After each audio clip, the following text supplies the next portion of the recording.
చేసుకున్నాం. పిల్లలందరూ సండే స్కూల్కి వెళ్ళిపోండి. పిల్లల్ని ఎవరిని ఇక్కడ ఉంచండి, అందరూ వెళ్ళిపోండి సండే స్కూల్.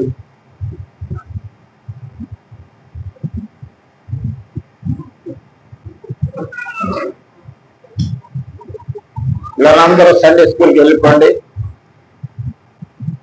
ప్రారంభం చేసుకుందాం. దేవుని సన్నిధికి వచ్చాం. దేవుని మాట వినడానికి ఇష్టపడదాం. దేవుని కృప, ఆశీర్వాదం, దీవెన సమస్తం పొందటానికి మనము ఆయన్ని తల వంచి ఒక్కసారి అడుగుదాం. అందరం కలిసి. ప్రేమ నమ్మకము కలిగిన మా పరలోకపు తండ్రి, ఈ అత్యంత ఘనమైన నామానికి స్తుతులు స్తోత్రాలు చెల్లించుకుంటున్నాం. మీ అనాది దయా సంకల్పం ద్వారా భూదిగంతములు ఏర్పరచక ముందే మమ్మల్ని క్రీస్తునందు ఆశీర్వదించి నాయన ఈ మట్టి శరీరాల్లోనికి పంపించావు. మట్టిలోనికి వచ్చిన మేము మట్టి మమకారములతో లోకాశలతో నశించి నాశనమైన నరకయోగ్యులమైన మమ్మలను మహిమావంతుడైన యేసుక్రీస్తు వారిని మానవ శరీరాకారంలో ఈ లోకానికి పంపించి ఆయన కల్వరి మీద బలి చేసి ఆయన చిందించిన రక్తము ద్వారా మా యొక్క పాప శాప అతిక్రమ దోషాలు కడిగి మమ్మల్ని బిడ్డలుగా చేసుకున్నావు. నాటి నుండి నేటి వరకు మా జీవితంలో అనేక మేళ్ళు మా కంటికి కనపడనివి, మా హృదయానికి గోచరము కానివి, మా తలంపులు కూడా అందని మేళ్ళు మా పట్ల, మా కుటుంబాల పట్ల, మా సమస్యల పట్ల, మా సంవత్సరాల పట్ల చేసుకుంటూ వస్తున్నావు. ఒక్కొక్కసారి నువ్వు చేస్తున్న మేలు మాకు కష్టంగానో, నష్టంగానో, బాధగానో, దుఃఖంగానో అనిపించినప్పుడు అనేక సార్లు అవిశ్వాసులైపోయి అవిశ్వాస ఆలోచనతోనూ మాట్లాడుకుంటున్నాం.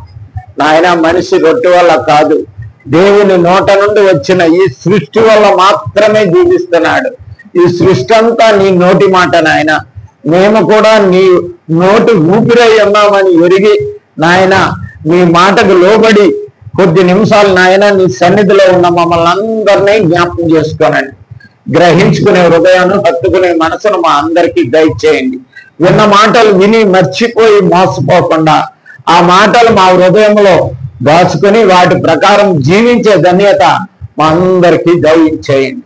కొద్ది నిమిషాలు మీ వాక్యపు వెలుగు మా మధ్య ఉంచండి. మీ ఆత్మతో మమ్మల్ని అందరినీ ముద్రించండి. యేసుక్రీస్తు వారి నామమును బట్టి వేడుకుంటున్నాను తండ్రి, ఆమేన్. అందరికీ వందనాలు. చదువుకున్న లేఖన భాగంలో 9వ మాట, 4వ మాట, ముందు 9వ మాట చదువుతున్నాం. నీ యొక్క జీవము ఊట కలదు, మేము వెలుగు చూచుచున్నాము. 4వ వచనం,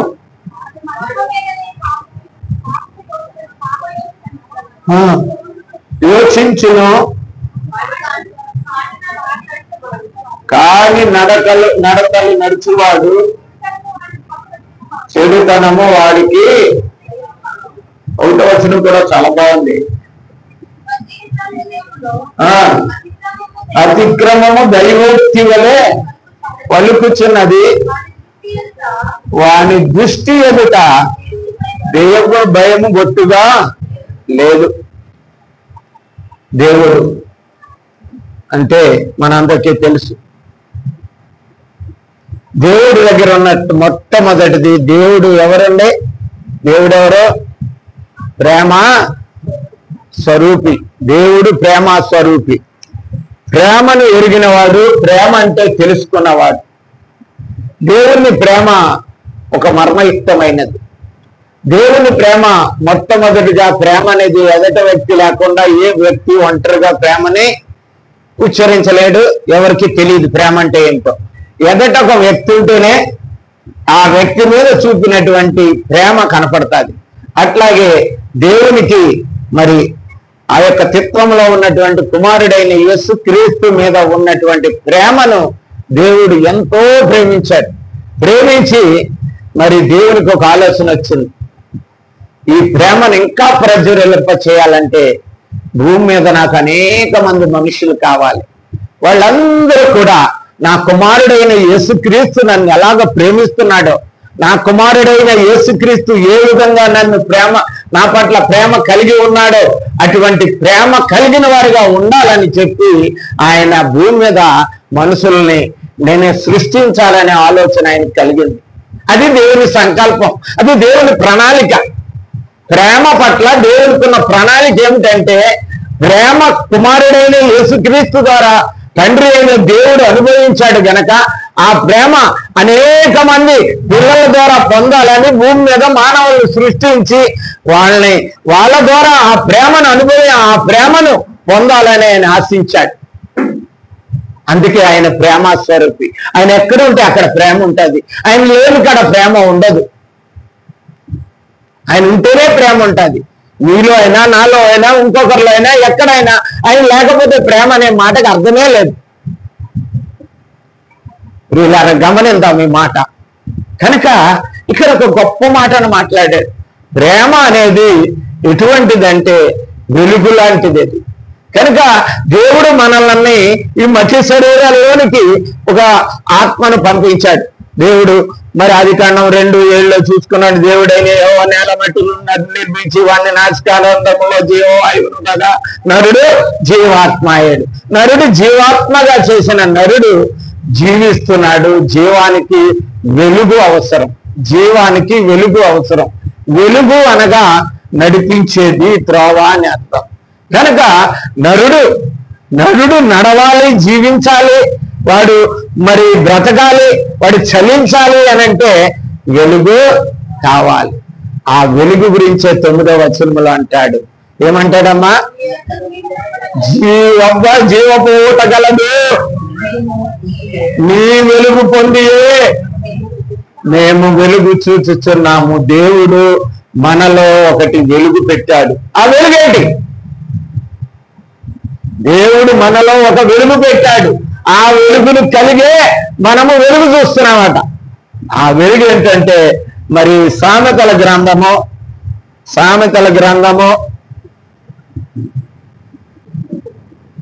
20వ అధ్యాయం 27వ వచనం అందరికి తెలిసిన మాటే. నరుని ఆత్మ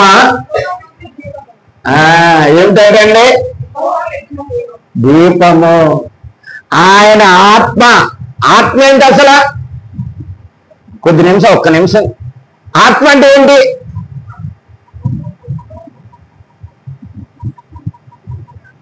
యోహాను సువార్త 6వ అధ్యాయం 63వ వచనంలో ఉంది.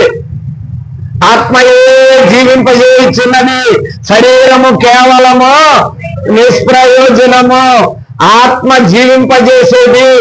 ఆత్మ ఏంటండి? మానవుని జీవింపజేసేది. ఆత్మ లేకపోతే మనిషి చచ్చిపోయాడు. ఆత్మ లేకపోతే శరీరం వేస్ట్. ఆత్మ లేకుండా మనిషి శరీరం ఉండదు. వాడిని శవం అంటారు. అప్పటి వరకు శరీరం అంటే అప్పుడు ఏమంటారు? వాడిని శవం అంటారు. ఎందుకంటే ఆత్మ లేదు కనుక, ఎందుకంటే అది నిర్జీవమైనది కనుక, అది పనికిరానిది కనుక, ఈ శరీరం వ్యర్థమైనది కనుక ఆయన ప్రేమించిన ఆ ప్రేమ ఎలాగంటే తన ఆత్మను మానవుల్లో ఒక దీపంగా పెట్టాడు. వాడు బ్రతుకునంత కాలము ఆ దీపంతో జీవించాలి, ఆ వెలుగులో జీవించాలి, ఆ వెలుగులో నడవాలి. వాడు వెలుగులో తన జీవితాన్ని వెళ్ళబెట్టుకోవాలి. తన జీవితంలో వెలుగు ఒక సంతోషంగా ఉండాలి అని దేవుడు నరుని జీవితంలో ఒక ఆత్మను ఉంచాడు. ఒక మాట అంటాడు చూడండి, భక్తుడు 119వ కీర్తన 105.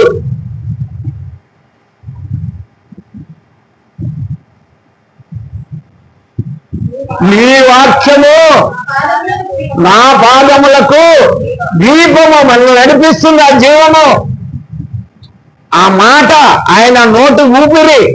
మాట అనేది ప్రతి వ్యక్తి పలుకుతాడండి. మాట చాలా పవిత్రమైందండి. నరుని మాట కూడా పవిత్రమైందే. నరుడు ఒకరిని దూషించాడంటే అది జరుగుతుంది, ఒకరిని ఆశీర్వదించాడంటే అది జరుగుతుంది. అది దేవుని ఊపిరి నుండి వచ్చే ఆత్మ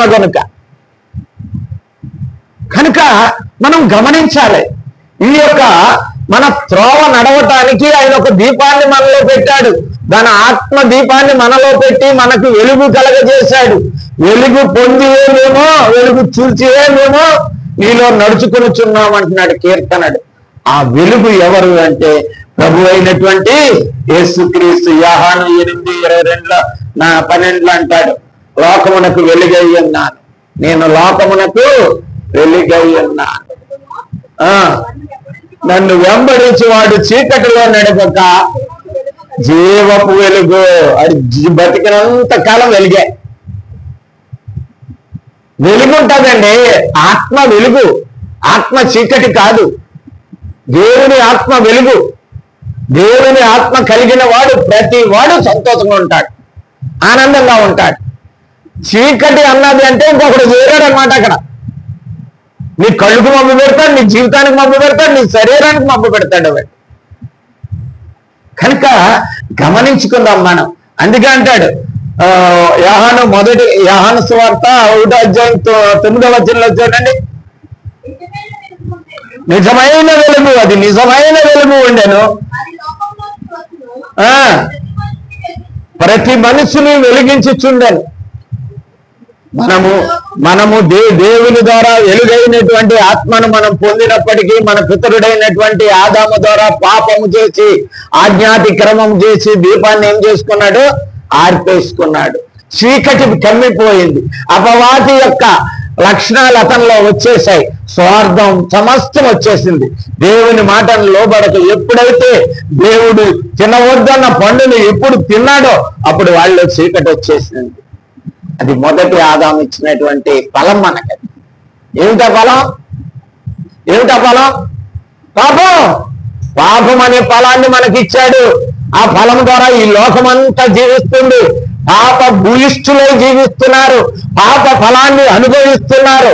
పాపము లోకాన్ని ఏలుతుంది. లోకం అందరికీ ఆ పాపము సంప్రప్తించను అని ఉన్నది బైబిల్లో. కనుక అందరికీ వచ్చింది ఆ పాపం. దాన్ని యేసు ప్రభు నిజమైన వెలుగు ఈ లోకానికి వచ్చి ఆయన మనల్ని మళ్ళా ఆయన వెలుగుతో మనల్ని ఏం చేశాడు? వెలిగించాడు.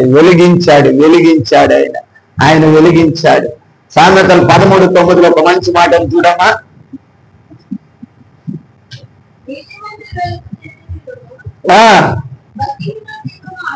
ఆరిపోవును. భక్తిహీనతలో ఉంటే నీ దీపం ఆరిపోతుంది. నువ్వు చీకటిలోకి వెళ్ళిపోయినావు. నీతిమంతుడిగా ఉన్న నీతిమంతుడు ఒక్కడే లోకానికి ప్రభువైన యేసుక్రీస్తు. ఆయన వెలుగు నీ జీవితంలో ఉన్నట్లయితే నువ్వు వెలుగులో ఉన్నట్లే. ఆ వెలుగును తొలగించినట్లయితే, నీ భక్తిహీనత నీళ్ళు ఆవరించినట్లయితే. భక్తిహీనత అంటే మరి వాక్యాన్ని విడిచిపెట్టుట, తిరస్కరించుట, దేవుని మాటను ధిక్కరించుట. కనుక వెలుగుండదు మన జీవితంలో. మన కుటుంబాల్లో సంతోషాలు సమాధానాలు ఉండవు. మనం అనుకోవచ్చు మనకేమి లోటు లేదు కానీ నీ జీవితం వెలుగు లేకపోతే ఏమి చేయాల? చీకట్లో మానవుడు ఏమి చేయలేడు. కనుక ప్రియులారా, అనేక మాటలు ఉన్నాయి. అందుకే యెషయా-భక్తుడు కూడా ప్రవచనం ఇచ్చాడు. 61 ఏమంటాడు? 61వ వచనం, నీకు వెలుగు వచ్చి ఉన్నది. ఏం చేయాలండి? లెమ్ము తేజరిల్లుట అంటే ఏంటండి? తేజరిల్లుట, ప్రకాశించుట. నువ్వు ఆ వెలుగుని తీసుకుని రిఫ్లెక్ట్ అవ్వాలి. చంద్రుడికి వెలుగు లేదు. సూర్యుడి కాంతిని తీసుకుని ఆయన మనకేం చేస్తున్నాడు? చంద్రుడు వెలుగునిస్తున్నాడు. నీ జీవితం, నా జీవితం కూడా ఆ వెలుగు పొంది మనం తేజరిల్లాలి. ఆ ఆత్మ తేజరిల్లే ఆత్మ దీపము ప్రజ్వరిల్లాలి, వెలగాలి. ఆ ఆత్మదీపము వెలగాలి, అనేక మందికి వెలుగునివ్వాలి. కనీసం మన ఇంట్లో వాళ్ళకి కూడా వెలుగులేదు. ఇప్పుడు మన ఇంట్లో వాళ్ళు కూడా చీకట్లోనే నడుపుతున్నారు. మనము చీకట్లో నడిపితే మన ఇంట్లో వాళ్ళు కూడా చీకట్లోనే నడుపుతారు. నీ వెలుగు తేజరిల్లాలంటున్నాడు. నీ వెలుగు ఏం చేయాలంటున్నాడు? తేజరిల్లాలంట. ఎలా తేజరివ్వాలి? మత్తయి సువార్త 5వ అధ్యాయం 14వ వచనం 16వ వచనం తొందరగా. మీరు లోకమునకు వెలుగై ఉన్నారు,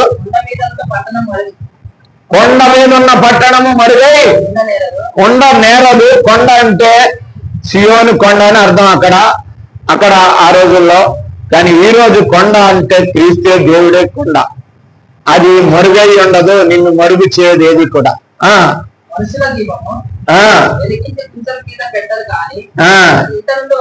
15 చదువుతున్నా నాన్న,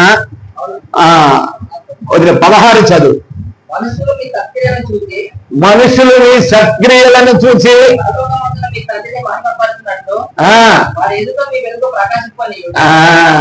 ఎందుకు ఏర్పాటు చేసుకున్నాడు క్రీస్తు ద్వారా? ఎందుకు నిన్ను వెలిగించాడు, నన్ను వెలిగించాడు. ఆయన వెలుగు పొందే మనం ఈ లోకంలో వెలుగు చూస్తున్నాం. వెలుగు లేకపోతే వెలుగు చూడలేమండి. చీకటిలో నడిచే వాళ్ళు ఎంతో మంది ఉన్నారు. చీకటి వాళ్ళకి చీకటిగా ఉండదు కదండి.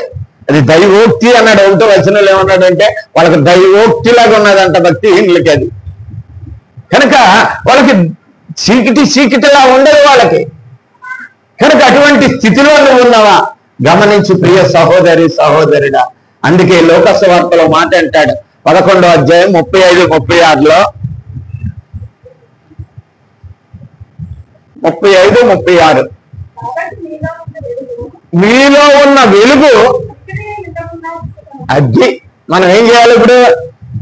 అసలు వెలిగించే కదండి చీకటి కాపాడుకోవటానికి. చాలా మంది వెలుగు ఉన్నదని నటిస్తారు కొంతమంది.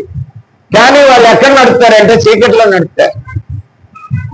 వెలుగున్నవాడు అలాగే వెళ్తుంటే చాలండి, వాడి ముఖం చూడలేరు. వెలుగున్నవాడు తెలిసిపోతాడు. వాడి వెలుగు, వాడి ముఖము, వాడి ఆనందం, వాడి సంతోషం, వాడి ఉత్సాహం, వాడి ఎరుగుబాటు అంతా కనపడిపోద్ది వాడికి.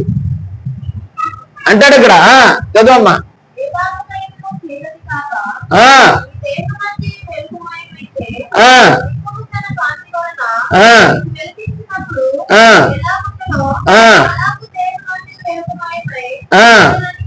అది నీ దేహం అంతా వెలుగుంటుంది. నువ్వు వెలుగును పొందావంటే దేహం అంతా వెలుగుంటుంది. దేహం అంతా కూడా వెలుగుమయమైపోతుంది. వెలుగును నువ్వు కలిగి ఉన్నట్లయితే ఆ వెలుగు ప్రజ్వరిల్లుస్తుంది. ఇప్పుడు దీని గురించి ఒకసారి మాట్లాడాడు యోహాను సువార్త 5వ అధ్యాయము 35వ వచనంలో ఒక ఆయన గురించి మాట్లాడాడు యేసు ప్రభు వారు. 5:35లో అతడు మండుచు ప్రకాశించుచున్న దీపమై అన్నాడు. ఎవరైనా ఎవరు? బాప్తీసమిచ్చు యోహాను. ఆయన ఎప్పుడైనా ఆగాడండి? అసలు తిండి కొరకు బాధపడలేదు. తిండి లేకపోతే మిడతలు తిన్నాడు, తేనె తాగాడు, తేనె తిన్నాడు, అడవిలో చర్మము దూకాలు వేసుకున్నాడు. ఆయన దేని కోసం అలా ఎప్పుడు మండుతూనే ఉన్నాడు. ఆయన ఆత్మ మండుతూనే ఉంది. ఆయన దీపము వెలుగుతూనే ఉన్నది. అనేక మందిని గద్దిస్తూ చీకటిలో ఉన్న వాళ్ళకు ప్రకాశింపజేస్తుంది. ఆయన బ్రతికినంత కాలము తిట్టాడండి. ఒక మాటలో చెప్పాలంటే ఇశ్రాయేలును తిట్టాడు. సర్ప సంతానమా అన్నాడా లేదా? 3వ అధ్యాయంలో చదవండి మాట, మంచిగా ఉంటుంది. మత్తయి సువార్త 3వ అధ్యాయంలో 3వ అధ్యాయంలో 8వ వచనం. 3 మత్తయి సువార్త. సర్ప సంతానమా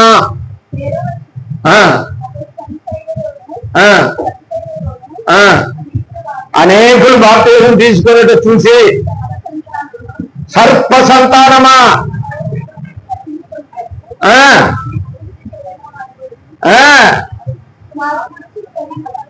ఫలించుడి అంటాడు. కనుక ఆయన ఎప్పుడు మండుతూనే ఉన్నాడు, ఎప్పుడు ఆరలేదు. ఆయన మండుతున్నా ఏమన్నాడు అక్కడ? మండుతున్నా 35లో ఏమన్నాడమ్మా? ఇప్పుడే మర్చిపోయినాం. దీపం మండాలి. మరి మన దీపం ఏం చేస్తుంది? మనం వెలిగించలేదా? మనం వెలుగు పొందలేదా? క్రీస్తు అనే వెలుగును మన జీవితంలో ఉందా? మన బ్రతుకులో ఉందా? వెలిగితే మనం కూడా మండాలా లేదా? మండాలి. మండకపోతే చాలా కష్టం. జీవితం మండకపోతే మసి అయిపోద్దండి. మండలేదు ఏదైనా సరే బొగ్గు అంటారు చూడండి. పొయ్యి ఏమైపోయింది అంటారు ఇంటికాడ వాళ్ళు. అప్పుడు నాకు చిన్నప్పుడు నేను విన్నాను. నేను ఏమైపోయింది అంటారు, పొయ్యి ఎలుగు రాకుండా పొగ మాత్రమే వచ్చి అదంతా నల్లగా అయిపోతాయి. కట్టెలు పెట్టినాయి ఏమంటారు దాన్ని, అది ఎవరో మాట ఇచ్చారు, పొగ చూడిపోయింది పొయ్యి అంతానంటారు. ఆ పొగగా మంట నల్లగా అయిపోతుంది. అది మన జీవితాలు కూడా అంతే. మన బ్రతుకులంతా పొగ సూర్యుని బతుకే, నల్లని బతుకే మన జీవితం. దాంట్లో వెలుగుండదు, ప్రకాశం ఉండదు. నువ్వు నేను వెలిగింపబడినట్లయితే మనము కూడా మన సత్క్రియల ద్వారా 16 అన్నాడు, 5:16 ప్రకాశించుడి అంటాడు. ప్రకాశించాలి అనేక మందికి. అందుకే ఆత్మ ప్రకాశించాలి. వెలుగు ఇతరులకు వెలుగునివ్వాలి. ఒక దీపం నుండి ఇంకో దీపం వెలగాలి. దీపం అసలు ఏం చేయాలంటే అనేక మందికి ఏం చేయాలంటే అనేక మందికి వెలుగునివ్వాలి, కాంతినివ్వాలి. అందుకే కొన్ని విషయాలు ఇక్కడ మనం చదువుకుందాం. కొన్ని విషయాలు చూడండి. మొదటిది లూకాసు సువార్త 8వ అధ్యాయం 16వ వచనం.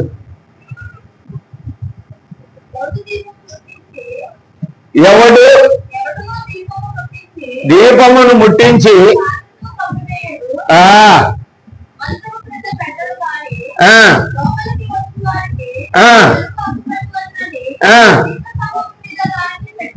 అది ఏంటంటే ఏమైనా అర్థమైంది దీని గురించి మీకు చెప్పాలి, 10 వాళ్ళు చెప్పాలి.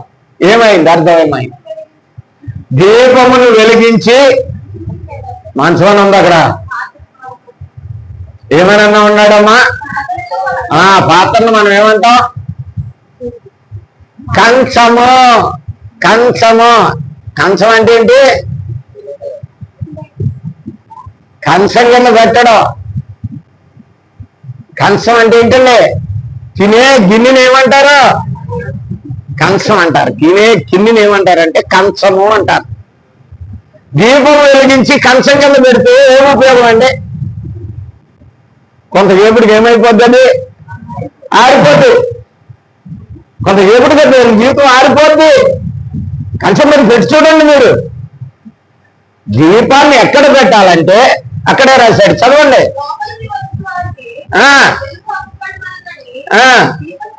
దీపస్తంభము మీద పెట్టాలి. దీపస్తంభం మీద మరి ఇప్పుడు ఇంట్లో అయితే దీపస్తంభం తెలుసు మీకు. దీపస్తంభం అంటే తెలుసా మీకు? ఇంట్లో దీపస్తంభాలు కంచుతో చేసేవారు.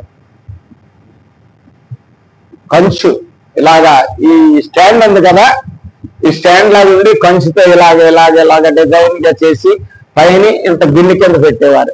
దాంట్లో వెలిగించినటువంటి దీపం దాని మీద పెట్టేవారు. మా ఇంట్లో 2 ఉండే, అది బాగా గుర్తు. కంచు అంటే తెలుసు కదా మీరు, పాత్రలు చేసుకునే కంచుతో అది ఉండేది అనమాట. దీపస్తంభం అది దాని మీద పెడితే మొత్తం అందరికీ ఇంట్లో దీపాలు మంచం మీద ఉన్న వాళ్ళకి కూడా వెలుగు వస్తుంది.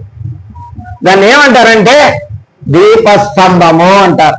దీపము పెట్టే స్తంభం. అక్కడ పెడితే ఏమవుతుంది అది చెప్పండి అమ్మా. లోపలికి వచ్చేవాడికి కనపడుతుంది, ఇంట్లో ఉన్నవాడికి కూడా అందరికీ వెలుగునిస్తుంది. అదే కంచం కింద పెట్టామనుకో, ఓ పాత్ర కింద పెట్టామనుకో, ఏమవుతుంది, అది ఆరిపోతుంది. కనుక దీపమును వెలిగించి ఎవడునో కంచము కింద పెట్టాడు. కంచము కింద పెట్టాడు. కంచం అంటే గిన్నె కదండి. ఇప్పుడు మనం అందరం వెలిగింపబడ్డామా? ఎవరు చెప్పండి, వెలిగింపబడ్డ వాళ్ళు చేతులు ఎత్తండి. నేను ఉన్నానని ధైర్యంగా చెప్పండి, జడదు ధైర్యంగా నేను వెలిగింపబడ్డాను. వెలిగింపబడిన దీపం ఏం చేయాలి తెలుసా? దీపస్తంభం మీద ఉండాలి. దీపస్తంభం మీద ఉండి అనేక మందికి వెలిగివ్వాలి. ఇక్కడ దీపస్తంభం ఏంటో తెలుసా మీకు? ఏంటి దీపస్తంభం చెప్పాలి ఎవరైనా? ప్రియులారా ఎవరైనా చెప్పాలి. ఇక్కడ దీపస్తంభం సంగమా.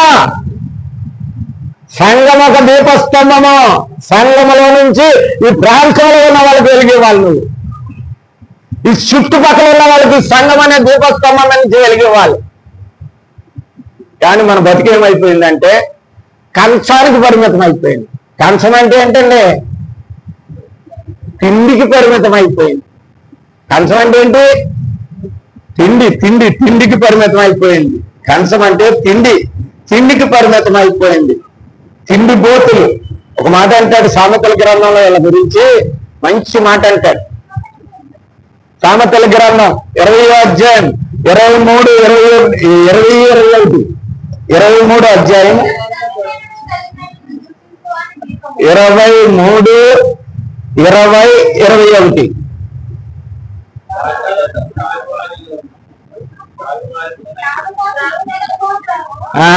ఇది ఎవరండి వాళ్ళ? తాగుబోతులు, తిండిబోతులు.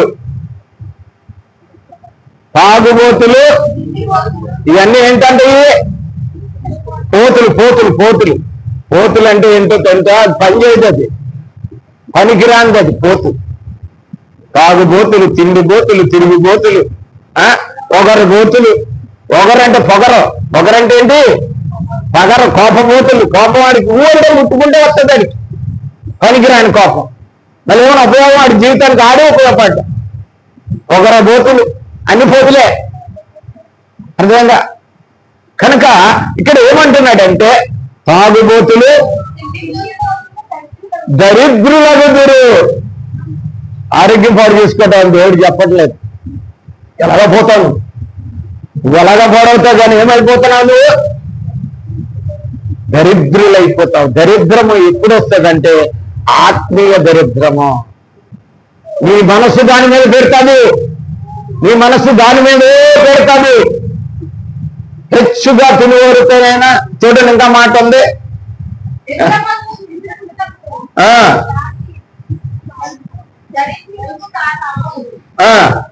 తర్వాత 21 చదువమ్మా.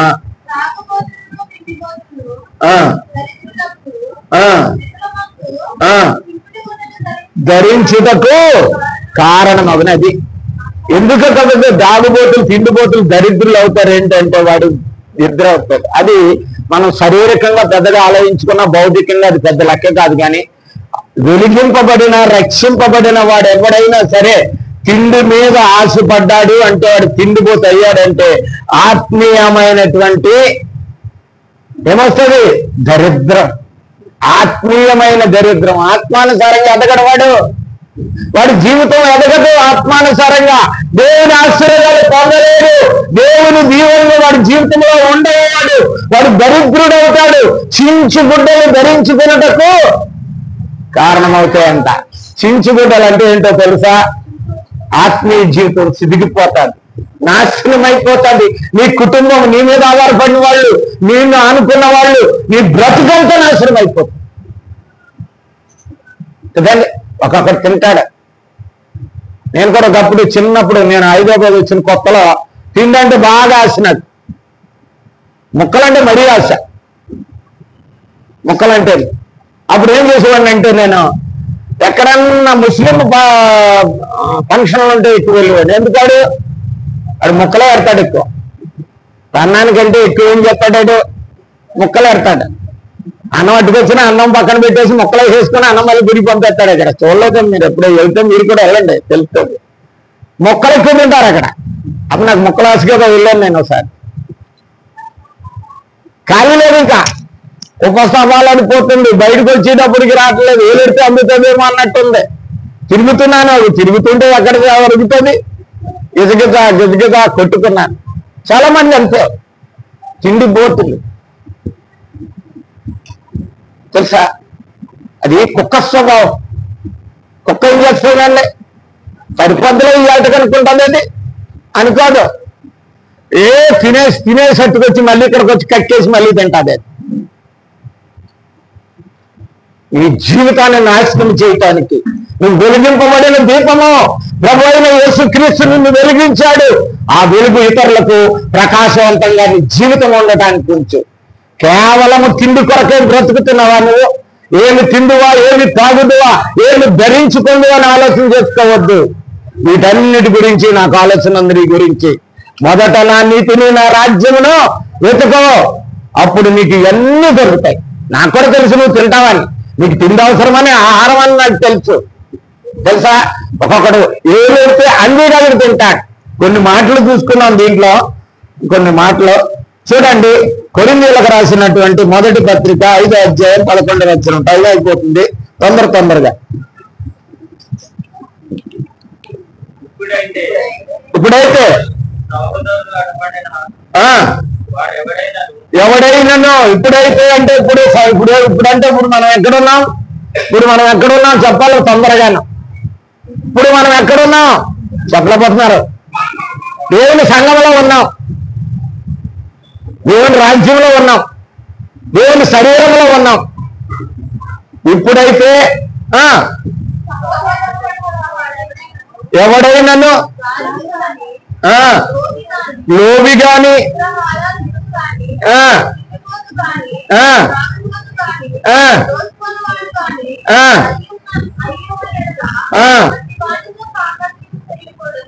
ఇవన్నీ మెడల్స్ వాడికి, ఇవన్నీ వాడు ఏంటి మెడల్స్ వాడికి.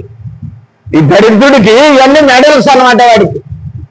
వాడు తాగి మామూలు ఊరుకుంటాడు అనుకున్నానంటే 10 మంది దగ్గర అల్లరి చేస్తాను కానీ వీడు తాగినట్టు తెలియదు. వాడికి వచ్చి సన్నగా వచ్చి ఇంట్లో పండుకుంటాడు. దరిద్రులు ఇంటికి వచ్చి తినంగా వచ్చి పండుకొని నిద్రపోయి పొద్దుల్లో అయితే బాగుండు. వాడు లోకమందరికి తెలియాలి. ఈ సైడ్ నుంచి ఆ సైడ్ రోడ్డు అంతా కొలిచేస్తాడు. సర్వేర్ అయిపోతాడు ఒక నిమిషంలో. సర్వేర్ అంటే తెలుసా ఏం చేస్తాడు? చేపట్టుకుని ఆడి కూడా ఈ సైడ్ నుంచి ఆ సైడ్కి, ఆ సైడ్ నుంచి ఈ సైడ్కి తెలంగాణ అడ్డాడు. దరిద్రులు ఎన్ని మెడల్స్, ఏం మెడల్స్ అమ్మాయి ఒకసారి మళ్ళీ జ్ఞాపకం చేసుకోండి. మనం కూడా ఎవరైనా ఉన్నామేమో అలాగా. లోబి అనంటే ఏంటో తెలుసా? లోబి అనంటే ఏంటంటే అదొక దరిద్రం. లోబిత్వం దరిద్రం. దేవుడిచ్చిన ధారాళంగా ఇచ్చాడు. ఆడు తింటే, పిల్లలు తింటే ఒప్పుకోడు, భార్య తింటే ఒప్పుకోడు. లోభత్వం ఉంటుంది కొంతమందికి. లోభత్వం కాదు, ధారాళం ఉండాలి నీ చెయ్య.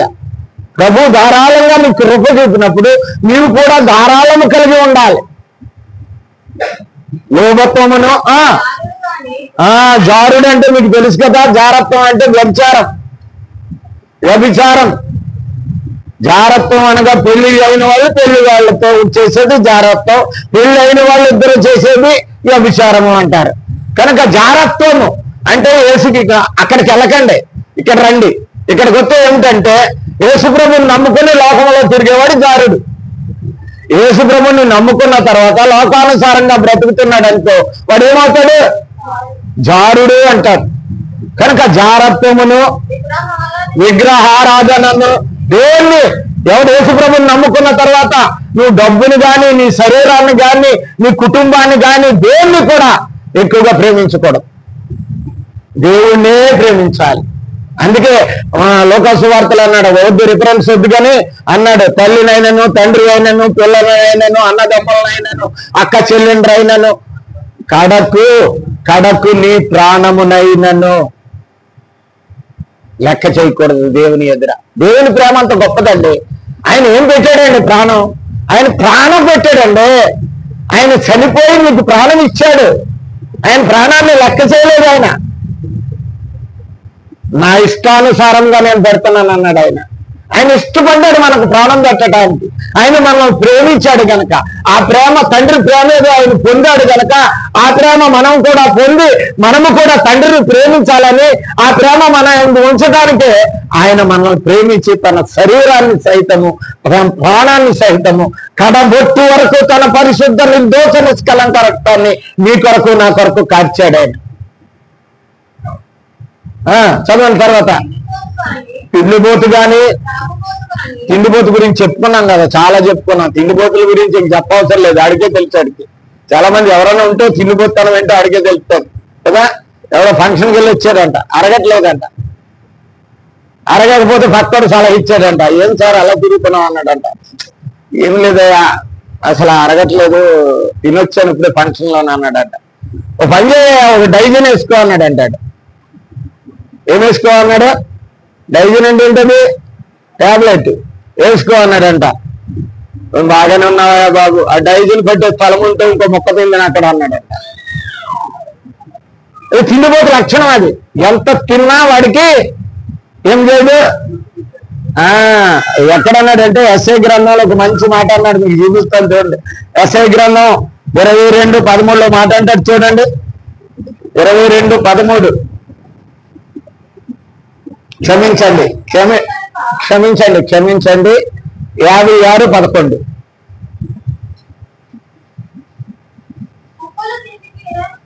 కుక్కలు తిండికి ఆత్రపడినట్లు ఎంత తినినాను వానికి కుక్కలు ఆత్రపడినట్టు ఆత్రపడతాడు. బొక్ బొక్ బొక్ అంటది. అది ఎలా నవ్వుతుందా లేకపోతే నోట్లు ఎత్తుకుంటుంది. అది బొక్ బక్కమంటారు ఏకంగా.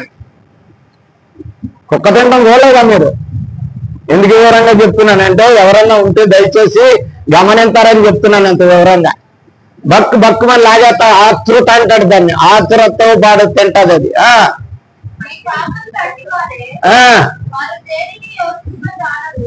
మమ్మల్ని తిడుతున్నాడు ఆయన. ఇప్పుడు కాపర్లు అనేవాడు ఏం చేయాలంటే నోటికి ఏం చేయాలి?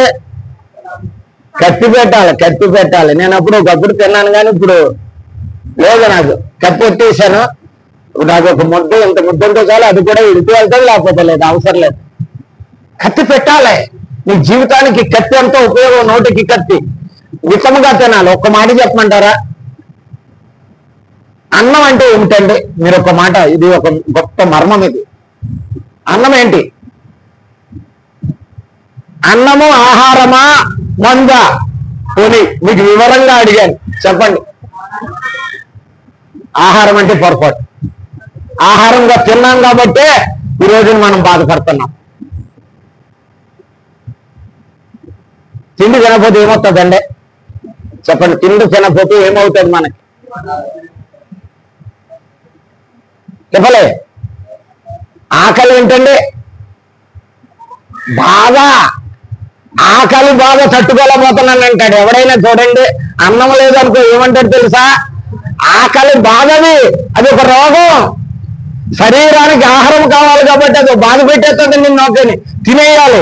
దొంగతనాన్ని తినేయాలి, దోసుకున్నా తినేయాలి, ఎవరిదైనా లాక్కొని తినేయాలి. ఇట్లాగా బాధది. అది రోగం. ఆ రోగానికి మందు వేయాలి. మందు ఏంటంటే ఆహారం. కనుక ఆకలికి ఆహారాన్ని మందుగా వాడినట్లయితే వాడి జీవితంలో మందులు అవసరం లేదు. నేను చెప్తున్నాను. అది బైబిల్ చెప్పలేదు కానీ నేను చెప్తున్నా. ఆహారాన్ని మందుగా తీసుకోవాలి. ఆకలి వేసినప్పుడు మాత్రమే తినాలి. టైం అయిందంటే లాగేస్తాం. ప్లేట్లు ఇలా విసురుతాం. టైం అయితే చాలు. టయానికి కాదు.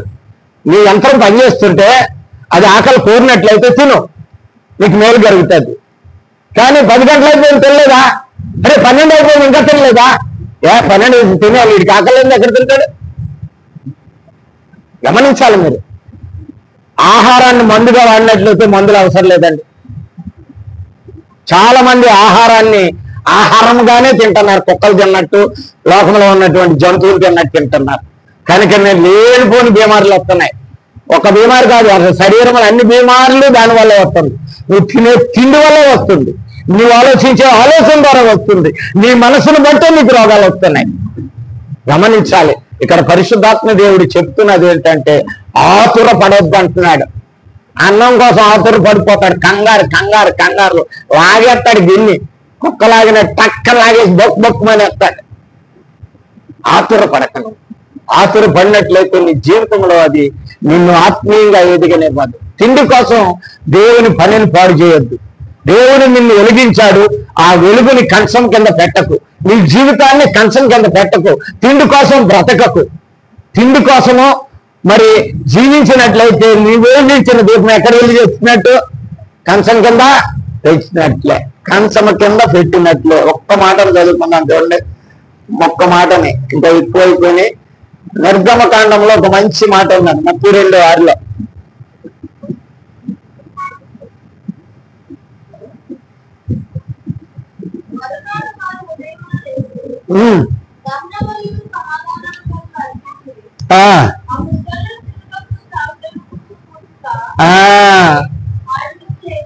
అది అది అది వాళ్ళు ఏం చేస్తున్నారు? ప్రయాణం చేస్తున్నారు, కానానికి ప్రయాణం చేస్తున్నారు. దేవుడు మోషేని అన్నాడు, రా కొండ మీద మాట్లాడడానికి పలుకులు ఇస్తానన్నాడు. వీళ్ళు ఖాళీగా ఉన్నారు, ఏం ఆలోచన రాలేదు. ఏం చేశారండి? ఆవు బంగారం అంతా ఇచ్చి ఆవు బొమ్మను చేయమని ఏం చేస్తాను? దేనికి లేచారు? తినుటకును. నీ జీవితం ఆరిపోవాలి, నీ జీవితం బ్రతుకు నాశనం అయిపోవాలంటే తిండిపోతూ తాగుపోతారు. ఆనాడు నావు సమయంలో కూడా దేనివల్ల నాశనం అయిపోయినారు? తినచ్చు, త్రాగొచ్చు, పెళ్లిళ్ళు చేసుకోవచ్చు. ఇప్పుడు ఈవెంట్స్, ఈ యొక్క ఉత్సవాలు అన్నాయి చూసారా, ప్రతి దానికి ఉత్సవమే. బట్టలు వేస్తే ఉత్సవం అంట. పిల్లలకు బట్టలు వేయడం కూడా ఒక పండగ. ఇప్పుడు తెలుసా అండి? ప్రతి దానికి పండగ. నేను విమర్శించలేను ఎక్కువగా, కానీ నాకు మీకు అందరికీ తెలుసు, ప్రతిదీ పండగ. నా చిన్నప్పుడు వచ్చేది పండగ ఏంటంటే పెళ్లి పండగ ఒకటి ఉండేది, ఇంకా సావు పండగ ఒకటి. సావు పండగ లేకుండానే మనం తింటాం, పెళ్లి పండగ అందరితో కలిసి తింటాం. పుట్టిన పండగ ఆడికి తెలియకపోయినా పుట్టిన పండగ తింటాం, ఆడికి తెలియకపోయినా.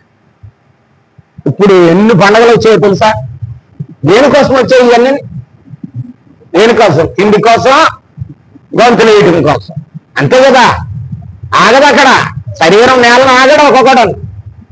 వీళ్ళారా గమనించండి, దేవుడు నిన్ను నన్ను వెలిగించాడు. ఆయన ఆత్మ ద్వారా నిన్ను వెలిగించి ఒక ఆత్మ దీపముగా అనేక మందికి దేవుని సంఘములో ఉండి ఈ చుట్టుపక్కల ఉన్న వాళ్ళకి వెలుగునివ్వటానికి దీపస్తంభం మీద పెట్టాలని ఆయన నిన్ను వెలిగించాడు. నువ్వేం చేస్తున్నావు? కంచానికి పరిమితం అయిపోయినావు, తిండిపోతూ అయిపోయినావు. నీ తిండితనము దేవుని ఆత్మీయ జీవితాన్ని, దేవుని దగ్గర నీ ఆశీర్వాదాన్ని నాశనం చేసుకుంటుంది. ఎవరైనా సరే, నేనైనా నువ్వైనా, మనమందరం కూడా వెలిగింపబడిన దీపాలం. మనం ఈ లోకానికి వెలిగివ్వాలి. చీకట్లో నీ చుట్టుపక్కల అనేక మంది నీ సహోదరులు ఉన్నారు, వారికి వెలిగినివ్వటానికే నిన్ను వెలిగించాడు. ఆ వెలిగివ్వటం మానేసి నువ్వే కంచానికి పరిమితం అయిపోయినట్లయితే, అందుకే అన్నాడు, కంచము కింద దీపమును పెట్టినట్లయితే కొంతకాలంకి ఆ కంచం బలిసి బలిసి బలిసి ఒబ్బచుట్టి అంటాడు, లేకపోతే కొవ్వొట్టింది అంటాడు, లేకపోతే హార్ట్ అటాక్ అంటాడు, ఇంకొకటి అంటాడు. ఏమైపోతుంది? దీపమా ఆరిపోతుంది. ప్రియ సహోదరి సహోదరుడా, ఎవ్వడును దీపమును వెలిగించి కంచము కింద పెట్టడు. మనం తెలివి తక్కువమైతే, బుద్ధిహీనులమైతే మనం ఏం చేస్తాం? ఎక్కడ పెడతాం? ఇప్పుడు చెప్పండి, మీరు సిగ్గుపడకండి. ఎక్కడ పెడతాం? కంచం కింద పెడతాం. కంచము కింద పెట్టకండి. అనేక మందికి వెలిగినివ్వటానికి దీపస్తంభం మీద పెడతారు. ఇది మొదటిది. ఇంకా చాలా మాటలు ఉన్నాయి, కానీ తర్వాత నేర్చుకున్నాం. కానీ చాలా మాటలు ఉన్నాయి దీంట్లోనూ కంచం గురించి. మరి అనేక మాటలు నేను చెప్పలేనప్పుడు సమయం లేదు. రెండవది ఏమిటంటే, చూడండి, మత్తయి సువార్త 5వ అధ్యాయం 15వ వచనం. 5వ అధ్యాయం 15వ వచనం. మనుషులు దీపమును వెలిగించి కొంచెము కింద పెట్టరు గాని ఇంట నుండి వారికి అందరికీ వెలుగునిచ్చుటకై దీపస్తంభము మీదనే పెట్టుదురు. ఇంట్లో ఉన్న వాళ్ళందరికీ వెలిగించాలి. వీడికి ఈడేళ్ళిపోతాడు పోటీకెళ్ళాగా. నేను అలా వెళ్ళిపోయినా, నేను ఎక్స్పీరియన్స్ ద్వారా చెప్తున్నా నీకు మాటలు. నేను అనుకునేవాడిని సేవ చేస్తున్నాను కదా అని సంచిపోతాను వేసుకుని పరిగెత్తిపోయేవాడిని. నా ఇల్లు ఏమైంది కొంతకాలానికి? చెప్పండి, సిగ్గుపడి నేను సిగ్గుపడేవాడిని కాదు దేవుని మాట చెప్పటానికి. చీడట్టేస్తుందండి. నీ వెలుగు నువ్వు వెలిగించినట్లయితే నీ ఇంటి వాళ్ళని వెలిగించు, నీ ఇంటి వాళ్ళందరినీ రక్షించు. నీ దీపము వాళ్ళకందరికీ వెలుగుగా ఉండాలి. నీ సత్ప్రవర్తన, నీ భక్తి జీవితము, నీ పరిశుద్ధ జీవితము, నీ యొక్క పవిత్ర జీవితము వాళ్ళని కూడా వెలిగించాలి. అది గొప్పతనం. ఏమంటున్నాడు అక్కడ? చదవండి 5:15. వెలిగించి కొంచెము కింద పెట్టరు గాని అది ఇంట నుండి వారందరికీ దీపస్తంభము మీదనే. కనుక ఇంట్లో వాళ్ళందరికీ వెలిగి ఇవ్వాలి కనుక దాన్ని దీపము స్తంభము మీద పెడతారు. మత్తయి సువార్తలో ఒక మంచి మాట అంటాడండి యేసు ప్రభు వారు. 7వ అధ్యాయం 1వ వచనం 2వ వచనం. మత్తయి సువార్త.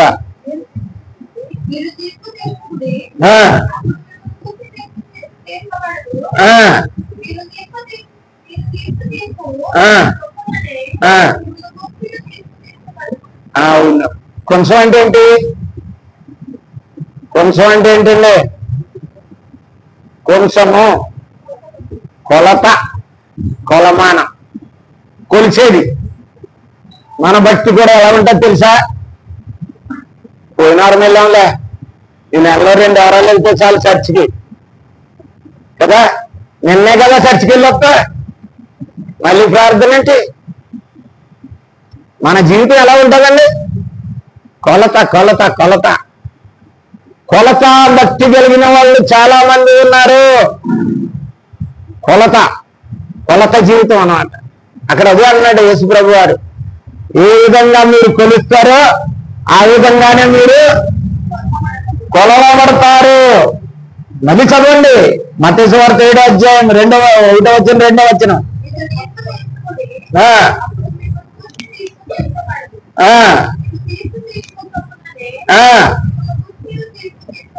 తీర్చబడును.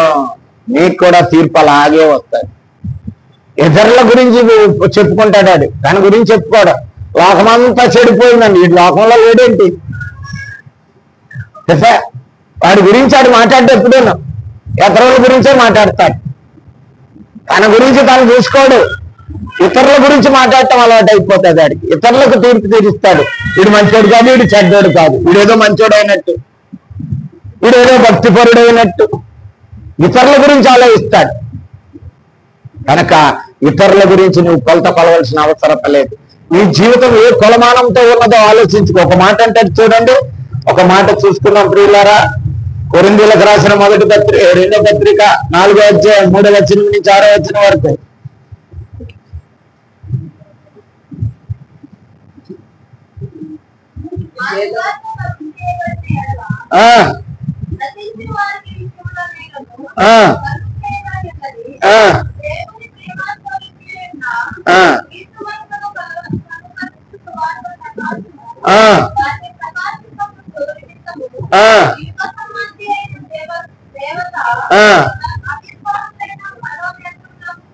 గుడ్డితనము కలిగి చేస్తుంది. క్రీస్తు యొక్క కృపను కొలిచి తీసుకుంటున్నాడు.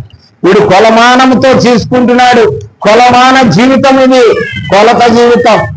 కొలత కొలుస్తున్నాడు. కనుక గమనిద్దాం ప్రియులారా, మన జీవితం కొలమానంగా ఉన్నట్లయితే. అందుకే గలతీయులకు రాసిన పత్రికలో 6వ అధ్యాయం 7వ వచనంలో ఏమంటాడంటే 6:7,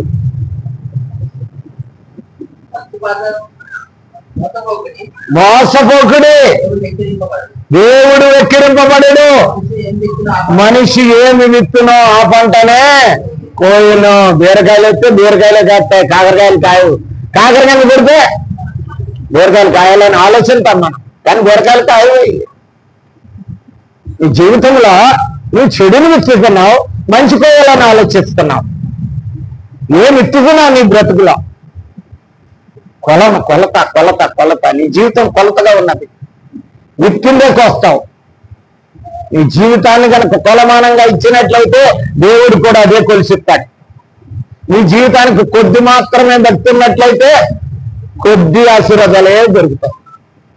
కొద్దే కొలమానము, ఏ విత్తుతావు అదే కోస్తావు. నీ భక్తి జీవితాన్ని ఇస్తే సంపూర్ణమైన భక్తి ఆశీర్వాదాలు దీవెనలు నీ కుటుంబం నువ్వు పొందుతావు. నీ జీవితంలో ఏ పంట వేస్తే ఆ పంటనే కోస్తావు. ఒక మాట అంటాడు యోబు గ్రంథంలో, అనుకుంటాను నేను, 8వ అధ్యాయము 6వ వచనమా చూడండి ఒకసారి ప్రియులారా. 8:6.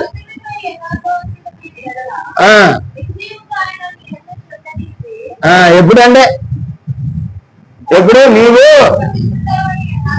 యథార్థవంతుడు అయి ఉన్న ఎడల ఆయన నీ యందు శ్రద్ధ నిలిపి నీ నీతికి తగినట్లుగా నీ నివాస స్థలమును నీ నీతి లేకుండా కదండి. ఏంటంట? విత్తన చోట కోయివాడు అయిపోయాడంట. విత్తు కాకుండా కోస్తారు కొంతమంది, తెలుసా అండి? వచ్చి పడిపోవాలి, కష్టపడ్డది. ఈ రోజులు అందరూ అదే తయారయ్యారు. అందుకనే మీడియాలో చూడండి, ఏం అవసరం లేదు, తెగటాడండి బోర్డు డబ్బులు వచ్చేస్తున్నాయి. ఇదిగో లాటరీ టికెట్లు కొనండి బోర్డు డబ్బులు వచ్చేస్తున్నాయి. యవనస్తులకు కొత్త, మొన్న నేను చూసినాను, మొత్తం అనమాట. ఏంటి మీరు బాధపడుతున్నారా? లోకం మీద వెళ్తున్నప్పుడు, రోడ్ల మీద వెళ్తున్నప్పుడు ఎవరితో ఆడలతో మాట్లాడాలని ఆశ మీకుందా?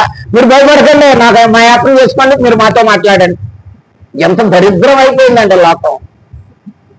వాళ్ళు మనతో మాట్లాడతారండి 10 రూపాయలకే.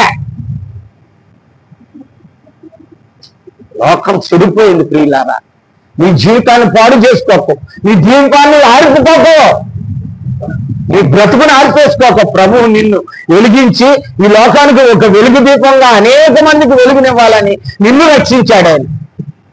ఈ దీపాన్ని వెలిగితే నువ్వు ఇట్లాంటికి ఎడెక్ట్ అయిపోయి ప్రతి దానికి ఎడెక్ట్ అయిపోతున్నారు. పిల్లలేంటి, పెద్దోళ్ళేంటి, యవనస్తులేంటి, చిన్న చిన్న పిల్లలు ఏమి లేకపోతే మా అమ్మాయి అన్నం తినాలంటే అండి పోనీ వాళ్ళ చేతికి, పోనీ ఇవ్వకపోతే అన్నం తినమంటాను.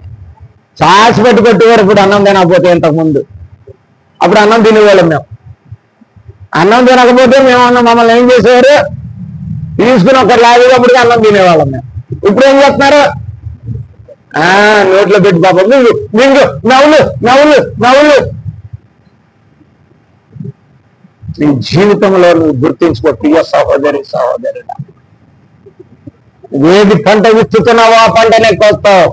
నీ బిడ్డల దగ్గర ఏ విధమైనటువంటి క్రమశిక్షణ నీ పిల్లలకు నువ్వు నేర్పిస్తున్నావో, ప్రభు యొక్క బోధలో, ప్రభు యొక్క శిక్షలో బాల్యం నుండి నేర్పమన్న దేవుడు ఊరుకుంటాడా? నువ్వు బాల్యం నుండి నేర్పలేదు సోమరి, నీ కుటుంబం ఏమైపోద్దో తెలుసా అంటాడు. ఎందుకు మనం ఇలా తయారైపోయినాం? కొంచెము కొలమానం అయిపోయింది మన జీవితం. మన జీవితం కొలమాన జీవితం అయిపోయింది. కొలతతో కొలుస్తున్నటువంటి జీవితం ఇది. కొలమాన బ్రతుకైపోయింది మానవుని బ్రతుకు. తెలుసా అండి? మాట అంటాడు తిమోతికి రాసిన 2వ పత్రిక 4వ అధ్యాయం 2వ అధ్యాయం 4వ వచనం.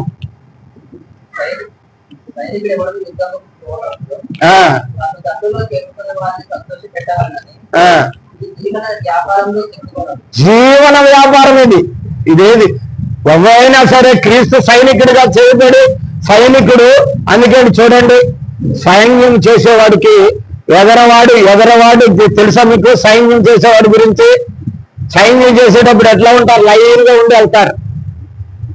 లైన్ గా యుద్ధానికి వెళ్ళినప్పుడు ఎవడైనా సరే అవి బాబోయాడు అంత అలాగొచ్చేస్తున్నాడు ఆ సైన్యం, నా పిల్లలు ఏమైపోతారు, నా భార్య ఏమైపోద్ది, నా ఇల్లు ఏమైపోద్ది అనుకుని ఎవడైనా వెనక్కి తిరిగాడు అనుకో, ఎవడు కాల్చేస్తాడు తెలుసా? మనోడే కాల్చేస్తాడని. సైన్యం వెనక తిరగకూడదండి. దున్నాలనుకున్నాడు ఏంటి నాగల కాటి మీద చేయవేసి వెనక్కి తిరగకూడదు. మన జీవితం క్రీస్తులోనే ఉంది కృప. ఎప్పటికైనా క్రీస్తే. నీ బ్రతుకు ఆఖరికైనా క్రీస్తు, లేకపోతే నీ బ్రతికే లేదు. నువ్వైనా నేనైనా ఎవరైనా సరే మన జీవితంలో క్రీస్తు లేని జీవితము ఆశీర్వాదకరము లేదు, దీవెనకరము లేదు. మరి వీళ్ళందరూ నమ్ముకున్నారండి అని మీరు అడగొచ్చు నన్ను. కానీ వాళ్ళందరినీ ఎలాగన్నాడు? వాళ్ళు ఎలాగున్నారండి? ఎలాగున్నారంట? 92వ కీర్తనలో పచ్చగడ్డితో సమానం అన్నారు. ఏమిటండి అది? పచ్చగడ్డి. పచ్చగడ్డి ఏం చేస్తుంది? మంచు వస్తే పచ్చగా ఉంటుంది, వర్షం వస్తే పచ్చగా ఉంటుంది, ఎండొస్తే చెప్పండి, ఎండొస్తే ఎండిపోతుంది. అది ఎండిపోయే జీవితం. ఇది సిగిరించే జీవితం కావాలి, అభివృద్ధి పొందే జీవితం కావాలి, ఆనందించే జీవితం కావాలి నీకు. నీ జీవితాన్ని మరి కొంచెము కింద పెడుతున్నావా? కొంచెం అనగా కొలమాన జీవితం. నీ బ్రతుకి కొలమానం లేదు, నీ యొక్క భక్తికి కొలమానం లేదు. కొలమానం ఎప్పుడో తెలుసా? ఆయన ఏమన్నాడు తెలుసా? బ్రతికుంటే క్రీస్తు లాభం అన్నాడు. అంతే. బ్రతుకున్నంత కాలము క్రీస్తులో ఉంటాను, సావైతే నేను ఎక్కడ ఉంటానో తెలుసా అన్నాడు. మనకొద్దు అది. ఇదే ఈ రోడ్డు మీద అది ఎలా తిరిగితే చూడు. ఏంటది? ఏంటది? చెప్పను తొందరగాను. పంది పంది పంది. అది ఎప్పుడు తలకాయ పైకెత్తదో. మన జీవితం దానికి పరిమితం చేయకండి. ఎప్పుడు భూలోకంలో ఎత్తుక్కోవటమే, ఎక్కడ పోగు చేసుకోవటం, ఎక్కడ వస్తాను, ఎక్కడ వస్తుంది, ఏం చేస్తుంది, ఎంత సంపాదించినా సాగటానికే. రతన్ టాటా తెలుసా మీకు? రతన్ టాటా నిన్నారా ఎప్పుడన్నా? మొన్న చనిపోయినాడు ఆయన పారసీకుడు. ఆయన పారసీకుడు. ఆయన ప్రపంచం అంతా ఉన్నాయి ఆయన కంపెనీలు. ఆయన పెళ్లి చేసుకోలేదు, ఆయన చనిపోయినాడు. ఆయన ఆస్తి అంతా ట్రస్ట్ నడుస్తుంది అంతే. టాటా మీద వచ్చే ప్రొడక్ట్లన్నీ కూడా ఇతరులందరూ నడుపుతున్నారు, ఇతరులు అనుభవిస్తున్నారు.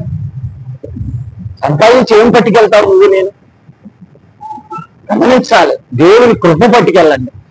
భూమి మీద ఉన్నంత కాలము దేవుని ఆశీర్వాదం దేవుని ఉన్నట్లయితే అది నీ నిత్యత్వానికి చేరుస్తుంది. అది ఇక్కడ కాదు, అక్కడ కూడా బ్రతుకుంటావు నువ్వు, అక్కడ కూడా జీవిస్తావు. వెళ్ళిపోతావు ఎదురికి. మొదటిది ఏమిటంటే కంచము. మొదటిది ఏంటమ్మా? కంచం కింద పెట్టొద్దు మన జీవితాన్ని. వెలిగింపబడిన క్రైస్తవ జీవితానికి కంచం కింద తిండికి ఆతృతపడే కుక్కలాగా ఆతృతపడి తిని మరి దానికి నాశనం చేయొద్దండి మన భక్తిని, మన జీవితాన్ని నాశనం చేయొద్దు. టిఫిన్ తిన్నాక కట్టుడు తింటాడు ఒక నాకులాగా. కట్టుడు టిఫిన్ తిన్నా టిఫిన్ అంటే టిఫిన్ లాగే తినాలి. టిఫిన్ అంటే ఏంటంటే రంగరాజు గారు పెద్ద తినాలి. ఇలాగంటే ఇలాగ ఇళ్ళలోకి చావాలి. అంత తింటే అన్నం తిన్నట్టే. మళ్ళీ 3 4 అవుతాను. నేను అలాగే ఉంటాను. కనుక మనం గమనిద్దాం తెలియదారా మన జీవితాన్ని, మన ఆత్మీయ జీవితాన్ని క్రీస్తు మనకిచ్చినటువంటి దీపాన్ని కంచం కింద పెట్టొద్దు. కొంచెం కింద అసలే పెట్టొద్దు. కొంచెము నీ వెలుగును ప్రకాశింపనివ్వదు, ఎవరికి నీ వెలుగును కనపడనివ్వదు. కొంచెం నీ లోక వ్యాపారం అన్నాడు, జీవన వ్యాపారం. ఈ జీవనం కూడా ఒక వ్యాపారమే. ఈ వ్యాపారమే. లాభం వస్తేనే వ్యాపారం కదండి. ఏమి లాభం అంటాడు. వాళ్ళని దిక్కెళ్ళొద్దారు అంటే ఏం లాభం? మనకి లాభం రావాలి. జీవనం కూడా వీడికి. వాళ్ళని దిక్కి వెళ్ళి వాళ్ళ ఇంట్లో బాగోలేదంతా చూసొద్దారంటే వెళ్తే ఏమున్నది లేరా, మనకేం లాభం? అది వీళ్ళారా, నేను వెలిగించిన దీపము ఇతరులకు వెలిగించలేకపోతే నీ జీవితాన్ని కొంచెం కింద పెట్టినట్లే. పొలమాన జీవితం, వ్యాపార జీవితం. యాకోబు పత్రిక అంటాడు. యాకోబు పత్రికలో ఒక మంచి మాట అంటాడండి. చదువుకుని ఇంకో దానికి వెళ్ళిపోదాం. యాకోబు పత్రిక 4వ అధ్యాయం 13వ వచనం. వెళ్ళి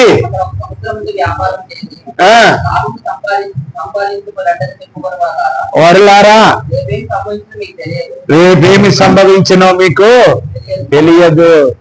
రేపేమో ఈ రోజున అనుకుంటున్నావేమో అక్కడికి వెళ్ళి బిజినెస్ చేద్దాం, ఇక్కడికి వెళ్ళి బిజినెస్ చేద్దాం. మా ఊరి సైడ్ ఎక్కువ బయట దేశాలు వెళ్ళి బిజినెస్ చేస్తారు.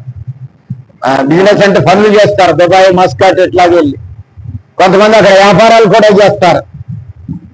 ఏమి జరుగుతున్నదో రేపు నీకు తెలియదు కదండి.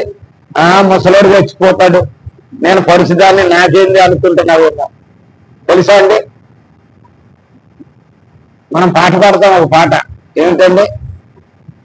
కుల మతాలు అడ్డురావు, వయసులు కూడా అడ్డురావు. దేనికి? శ్మశాన వాటికి. తెలుసా? చిన్నపిల్లలు చనిపోతారు, పెద్దోళ్ళు చనిపోతారు. మ్యానుఫ్యాక్చరింగ్ డేట్ వేసినప్పుడే ఏం డేట్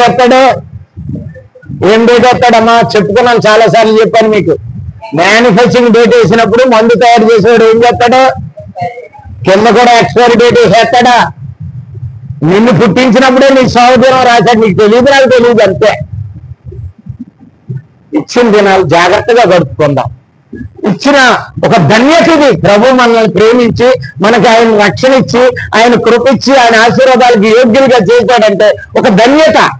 ఈ ధన్యత జీవితాన్ని నువ్వు కంచం కిందో లేకపోతే కొంచెం కిందో పెట్టే పరిస్థితి వచ్చిందంటే నీ జీవితం ఏం ఉపయోగం చెప్పండి? ఏం ఉపయోగం అండి? గమనిందా, మన డేటు మనకు తెలియదు. ఏ దినాన్ని చనిపోతామో మనకు తెలియదు. ఈ రోజు నేను మాట్లాడుతున్నా, 1 గంట తర్వాత నేను ఉంటానా లేదా నేను చెప్పలేను. నేను భక్తుడని అనుకోవచ్చు. నేను భక్తిపరుడైనా చచ్చిపోతాడు, నీతిమంతుడైనా చచ్చిపోతాడు, ధనికుడైనా చచ్చిపోతాడు, బలమైన వాడు బలహీనుడు కూడా చచ్చిపోతాడు. కనుక మనం వ్యాపారం గురించి అక్కడికి వెళ్ళి అది సంపాదిద్దాం, ఇక్కడికి వెళ్ళి ఇది సంపాదిద్దాం, ఇది చేసి ఇది సంపాదిద్దాం, అక్కడికి వెళ్ళి అదే అట్టుకొస్తాం ఇది అట్టుకొద్దాం ఆలోచించవద్దు. మీ జీవము ఏ పాటిది కనుకంటున్నాడు. కనుక ప్రియులారా గమనిందాం, మన జీవితాన్ని కానీ కొంచెం కింద పెట్టద్దు.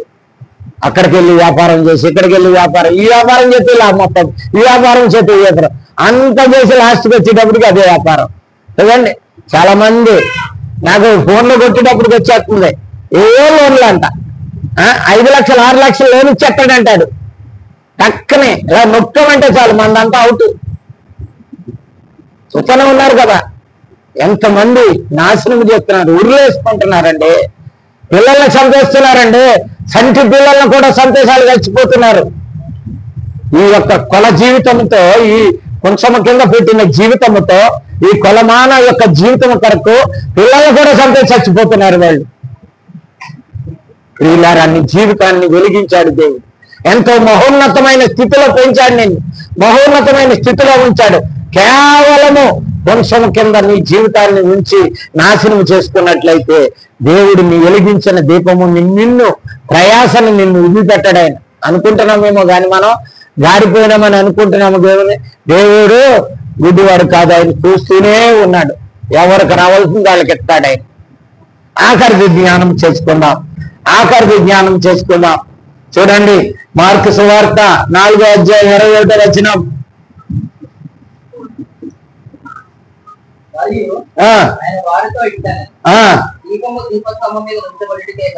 కానీ మంచము కిందనైనను పెట్టుటకు మంచం అంటే మనకు బాగా తెలుసండి కదండి. ఎందుకంటే మంచం కింద పెట్టడానికి ఉపయోగపడదు. సామెతల గ్రంథంలో అంటారు చూడండి, చాలా మంది మంచానికి పరిమితం అయిపోతారు. మంచం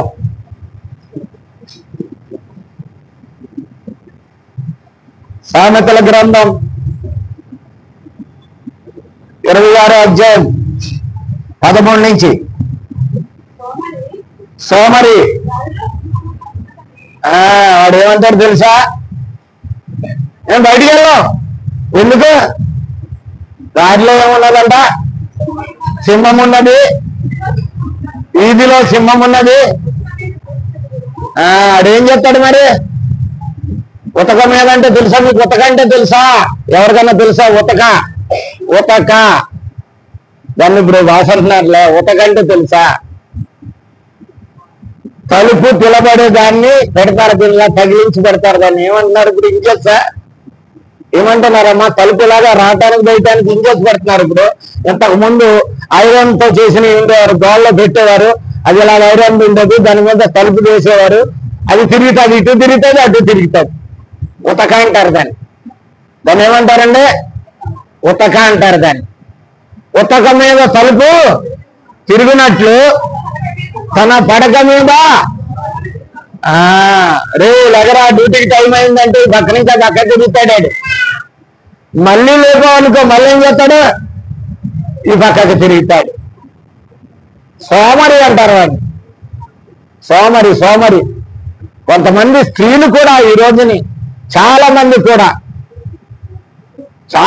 కూడా అసలు ఇంతకుముందు స్త్రీ అంటే 4 గంటలకు లేకపోతే దాన్ని సంసారంలో ఉంచేవారు కాదు ఆడవాళ్ళు. అత్తల్లో ఇంతకుముందు 4 గంటలకు లేగాలి. స్త్రీ 4 గంటలకు లేకపోతే మన భారతదేశ సాంప్రదాయంలో అది చాలా ముఖ్యమైనది. స్త్రీ మొట్టమొదట మెలకుగా ఉండవలసింది ఏంటంటే 4 గంటలకు లేచి తన కుటుంబ పనులన్నీ చేసుకోవాలి. గుణవతి అయిన స్త్రీ అంటాడు సామెతల గ్రంథం 31:10లో ఉంటుంది. మీరింటికి వెళ్ళి చదువుకోండి, అయిపోయింది నా టైం. మీరింటికి వెళ్ళి చదువుకోండి. సామెతల గ్రంథం 31:10 నుంచి 31 వరకు ఉంటుంది. అటుది ముఖ్యమైనది అవసరం లేదమ్మా. కనుక ఉతక మీద బతుకుది. మంచం మీద పడుకున్నవాడు ఎలా ఉంటాడంటే ఉతక మీద అటు ఇటు తిరుగుతాడు. లెగరా అంటే అటు పడుకుంటాడు, లెగరా అంటే ఇటు పడుకుంటాడు. ఎందుకు? ఆడు సాకేంటి? సోమరికి ఉన్నది ఏంటి తెలుసా అంటే సాకు. నాశనానికి ముందు గర్వం నడిచినట్లుగా సాకులు ఎక్కువ చెప్తారండి. సాకులే, వాడి జీవితం అంతా సాకే. మంచం మీద పడుకున్నవాడు రాత్రంతా నాకు నిద్ర లేదు అంటాడు. వీడు రాత్రి అంతా దున్నపోతులో నిద్ర పడతాడు, గుర్రు పడతాడు. సాకులు చెప్తాడు నిద్రపోతూ. దారిలోనంటే సింహం ఉన్నదంట, ఆడికి వీధిలో సింహం ఉన్నదంట, అందుకే మంచం దగ్గర అంటాడు. చూడండి, ఇంకా ఒక మాట ఉంది అక్కడ. ఏం చెప్తాడాడు? తినటానికి చేతులు ఎడతాడు అన్నం గిన్నెలోకి, కానీ ఎవడన్నా అట్టు వచ్చి ఒకళ్ళు ముగ్గురు స్నేహితులు అంట, తొందరగా చెప్పేతలే, ముగ్గురు స్నేహితులు కలిసి సరదాగా వెళ్ళి ఆ ఊరు బయటికి వెళ్ళి వెళ్దాం రా బయటికి అన్నాడంట. వెళ్ళి అక్కడ ఎక్కడ పడుకున్నారంట? చెట్టు కింద పడుకున్నారు. ఆ చెట్టు ఏంటి? నేరేడు చెట్టు. నేరేడు చెట్టు నుంచి ఏం పడతాయమ్మా? మీ అందరికీ తెలుసు, నేరేడు పండ్లు పడతాయి. వీళ్ళు తింటా పడుకుని ఏం మాట్లాడుకున్నారంటే బెల్లం మొక్క తిన్నారు. బెల్లం మొక్క తింటా మాట్లాడుకున్నారు ఇద్దరు ముగ్గురు దోస్తులు. బెల్లం అంతా మూతికి అంటుకుంది. అక్కడ ఉన్న కుక్క వచ్చి ఒకడు మూతి నాగేసింది. కుక్క వచ్చి ఏం చేసిందమ్మా? వాడు మూగుతూ నాగుతుంది. ఈడు తోచలేదు, ఆడు తోచలేదు. ఉద్యోగుడికి నాకు అది వెళ్ళిపోయింది దానికి. ఇంకా నాకు దాని దగ్గర ఏం లేదు. వీడు కంపు మళ్ళీ ఇంకా అది ఇంకెందుకు వెళ్ళిపోయింది. వెళ్ళిపోయిన తర్వాత ఆ పక్క పండు పడ్డది ఒకటి. ఈ పక్క అంటాడాడు, రే ఆ మూతి రాకించుకున్న వాడితోటి ఆ పక్కోడు అంటున్నాడు, ఆ పక్కన పండు పడ్డది తీసుకుని నా నోట్లో ఇరా అన్నాడు. చదిలే ఇందాక మూగుతూ కుక్క మూడు అవుతుంటే నువ్వు తోలమంటే తోలలేదు, కానీ ఇప్పుడు నువ్వు పండు అనిపించి నీ నోట్లో వేయాలా? ఇది సోమరి సంఘం. ఇది సోమరుల సంఘాలు ఉంటాయి కొన్ని, తెలుసా అండి? వీటికి చెప్తే తోక చెప్తాడు, తోక చెప్తే వీటికి చెప్తాడు. ఇలాంటి సంఘాలు సహవాసాలు ఎక్కువైపోయినాయి. సోమర సంఘాలు మంచానికే పరిమితమయ్యి మంచము నాశనానికి కారణం. మంచం మీద ఎంత కాలము జీవించాలని అంతకాలమే దేవుడు ఎంత సమయం పెట్టాడు. ఆ సమయం తప్పి నువ్వు మంచానికి కనుక హత్తుకున్నట్లయితే నీ జీవితం నాశనానికే కారణం. ఇందాక ఒక మాట చదువుకున్నాం. ఎక్కడా తొందరగా చెప్పాలి. ఎక్కడా? కీర్తనలో 36:4 ఒక మాట చదువుకున్నాం. చాలా మంచి మాట అది. ఎక్కడ పడుకుంటాడండి వాడు? వాడు మంచం మీద పడుకుని దిగడు, చెయ్యేస్తాడు, నోటితో అందించుకోవడానికి కూడా వాడికి శక్తి సరిపోతుంది. సోమరి వాడి ఇంకా అనేక మాటలు ఉన్నాయండి సోమరి గురించి. 6వ అధ్యాయం చదువుకోండి, మీరు ఇంటికి వెళ్ళి సామెతలు 6వ అధ్యాయం చదువుకోండి. సోమరి వాడు ఎంత భయంకరుడు అంటే అందరూ పొలాలు వేస్తారు, దమ్మొచ్చేస్తా చేసేస్తారు. సోమరుడు మాత్రం ఎప్పుడు వెళ్తాడు తెలుసా?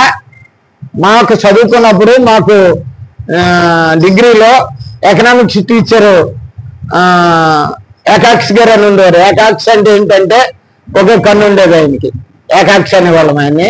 ఆయన చెప్పేవాడు ఎకనామిక్స్ చెప్పేటప్పుడు ఊరంతా ఊడ్చేసుకున్న తర్వాత వాడి దగ్గర కట్ట, వీడి దగ్గర కట్ట, ఆడి దగ్గర కట్ట, వరి కట్ట అట్టుకొచ్చి ఉడుకుతాడు.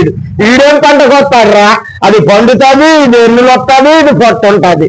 ఎప్పుడు కొత్తాడు ఇది పంట అనేవాడు. ఇది సోమరుడు అంతే. అందరూ ఊడ్చున్న సమయాన్ని ఓడ్చాడు. ఇడు లాస్ట్లో ఇస్తాడు, ఇలాగా వర్షం వస్తుంది, ముట్టు వస్తుంది, ఇటు బతుకంతే.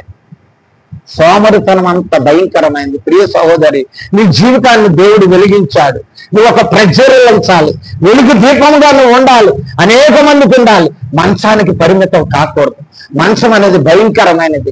పాప యోచన చేస్తాడు. మంచి మాట అది. 4వ వచనం చదవండి. మంచి ఒక మాట ఉంది అక్కడ చెప్పదలుచుకున్నాను.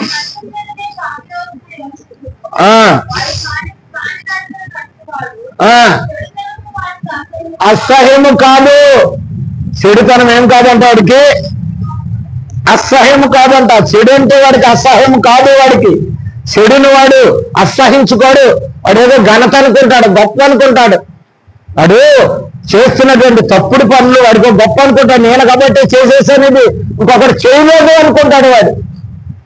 వాడు చేస్తున్న దరిద్రము, వాడి కంపు ఇంకొకటికి తెలియదు అనుకుంటాడు. వాడు తెలుసా?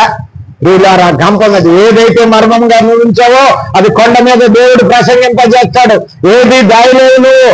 నీ వ్యభిచార స్థితి కానీ, నీ పడక స్థితి కానీ, నీ నడక స్థితి కానీ, నీ ఆలోచన కానీ, నీ తలంపులు కానీ, నీ ఉద్దేశాలు కానీ, నీ క్రియలు కానీ ఏది కూడా దాయలేవు నువ్వు. నీ మంచం మీదకే నీ జీవితం పరిమితం అయితే, నీ సోమరితనానికి నీ జీవితం పరిమితం అయితే నీ జీవితంలో అభివృద్ధి పొందలేవు. దేవుడు నిన్ను ఆశీర్వదించాడు, దేవుడు నిన్ను దీవించాడు, నిన్ను నరక యోగ్యుడిగా చేస్తాడు, నరక పాత్రుడిగా చేస్తాడు. నేను గమనించుకో. వీళ్ళ ఇంకొక 2 మాటలు చదువుకుని ముగించేసుకుందాం. చూడండి, సామెతలు 6:9. సోమరి, ఎందాక నీవు పండుకొని ఉండు, ఎప్పుడు నిద్ర వేసేటవు? అడగమంటాడు, ఇంకా కొంచెం ఇలాగా అయిపోద్ది టైం.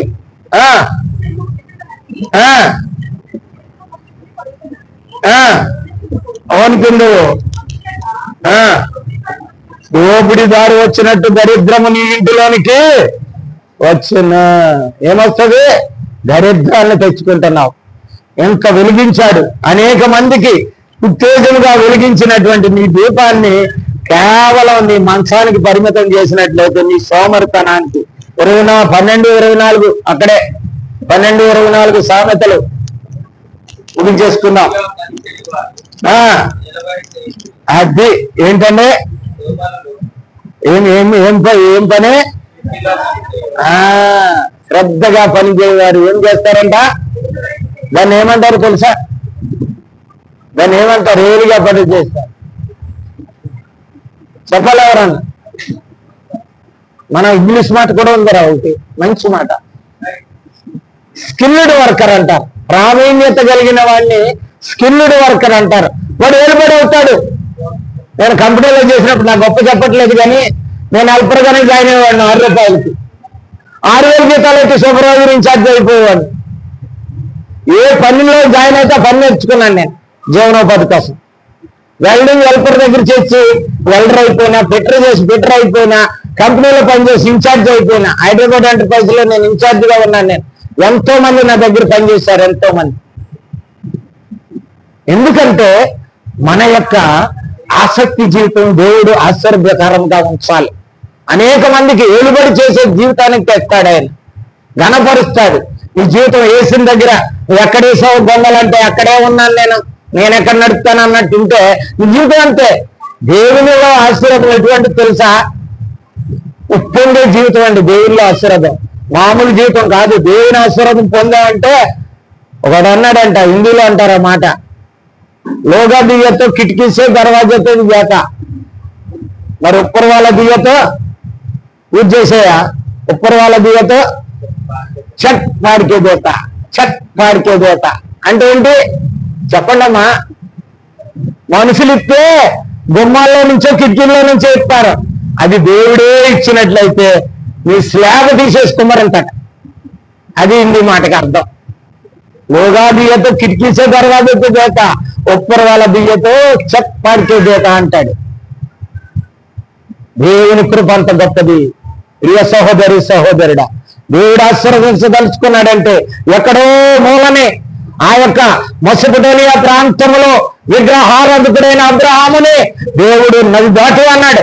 నది దాటిన తర్వాత అతన్ని ఎంత కావాలో తీసుకున్నాడు, అతన్ని ఆశీర్వాదంగా ఉంచాడు. నేను ఎవరి దేవుడినో తెలుసా? అబ్రహాము, ఇస్సాకు, యాకోబుల దేవుడిని అన్నాడు. అంతే. తెలుసా దేవుడి దగ్గర ఆశీర్వాదం అలాగుంటుంది. ఆయన ద్వారానే ఈ రోజు నువ్వు నేను ఆశీర్వాదం పొందుతున్నాం. ఆయన ఉన్న విశ్వాసమే మనది. ఇదే సహోదరి సహోదరుడా, మంచానికి పరిమితం అవద్దు నీ జీవితం. సోమరితనం ఉండకూడదు. ఈ రోజు ఎవరికి చెప్పాను నేను, ఎవరికి బోధించాను నేను ఒక వెలిగింపబడిన క్రైస్తవుణ్ణి, నేను రక్షణ పొందిన క్రైస్తవుణ్ణి. ఎవరికి ఒక్క మాట చెప్పాను యేసు గురించి. ఎవరి గురించి వాళ్ళ జీవితాల్లో నశించిపోయి కుంగిపోయి అనగారిపోయిన జీవితాన్ని నిలబెట్టడానికి దేవుని మాటను నేను ఎవరికి ఇచ్చాను? అది నీ జీవితంలో లేకపోతే నువ్వు సోమరివే. నేను సోమాన్నే. వెలిగించింది ఎందుకు? అందరికీ వెలుగునివ్వటానికి. వెలిగించింది ఎందుకు? అనేక మంది దారిలో వెళ్ళే వాళ్ళు వెలుగు చూసి వెళ్ళటానికి. నా బతుకు నేను బతుకుతున్నాను, నా జీవితం నేను జీవిస్తున్నాను, నా కుటుంబాన్ని నేను చూసుకుంటున్నాను. అందుకోసమేనా ఆయన ప్రాణం పెట్టింది? అందుకోసమేనా ఆయన కుమారుని లోకానికి పంపి ఆ కలవరశీల మీద బలి చేసింది? ప్రియ సహోదరి సహోదరుడా, నీ జీవితాన్ని వెలిగింపబడిన జీవితాన్ని కంచానికి మంచానికి కొంచానికి పరిమితము చేసినట్లయితే నీ జీవితము ఒకప్పుడు అనుభవించవలసిందే, దాని తాత్పర్యం అనుభవించవలసిందే. గమనించండి, 3 మాటలు చదువుకుని ముగించుకుందాం. మరి మన జీవితం ఎలాగుండాలి అంటే ఒక మాట చూసుకుందాం. కొరింథీయులకు రాసిన 2వ పత్రిక 11వ అధ్యాయం 27వ వచనం. పౌలు తన ఎక్స్పీరియన్స్ చెప్తున్నాడు, తన యొక్క ఆ యొక్క ఆత్మీయ జీవితం చెప్తున్నాడు. 11:27 2వ కొరింథీ. ప్రయాసతోనూ, దేవుని పనిలో ప్రయాసతోనూ తరచుగా. జాగారం అంటే ఏంటండి? జాగారం అంటే నీళ్ళు కూడా తాగకూడదండి. ఉపవాసం అంటే నీళ్ళు తాగుతారు, మన వాళ్ళు టీ తాగుతారు, పాలు తాగుతారు. జాగారం అంటే ఏంటో తెలుసా? అసలేమి చేయకూడదు. ముస్లిం సహోదరులు జాగారాలు చేస్తారు. వాళ్ళు ఏం చేస్తారండి? ఉమ్ము కూడా మింగరం, నోట్లో ఉమ్ము కూడా మింగరాళ్ళు. జాగారములతోనూ ఆకలి దప్పులతోనూ తరచుగా ఉపవాసాలు. వారానికి ఎన్ని రోజులు ఉంటున్నాం మనం? కొన్ని నెలకి ఎన్ని రోజులు ఉంటున్నాం? వీలు చేసినప్పుడు అండి. పొద్దున్న కనుక వీలు లేదనుకో రాత్రి చెయ్యి, రాత్రి వీలు లేదనుకో పొద్దున్న చెయ్యి. ఇప్పుడు సైన్స్ కూడా అదే చెప్తుంది. వారానికి 1 రోజు ఉపవాసం ఉన్న వాడికున్న ఆరోగ్యము ఇల్లుగా తిన్నవాడికి ఉండదు. 1 రోజు ఆపేయాలి. 1 రోజున ఆపేస్తే అదంతా కొట్టేస్తుంది. పనికిరాని కొవ్వు కూడా కరిగిపోతుంది. పనికిరాని వ్యర్థమైన మల్లాన్ని కూడా బయటకు వచ్చేస్తాయి. అమ్మోయ్, గమనించండి ప్రియులారా. తరచుగా అన్నాడు పౌలు. ఏమన్నాడండి? తరచు అంటే ఏంటి? మా భాషలో ఎక్కువగా అని అర్థం. తరచుగా